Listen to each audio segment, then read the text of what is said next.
شهر رمضان الذي أنزل فيه القرآن هدى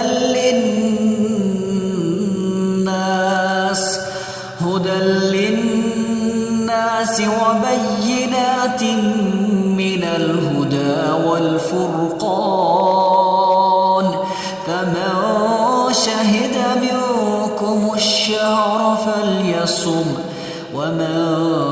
كان مريضا أو على سفر فعدة من أيام أخر،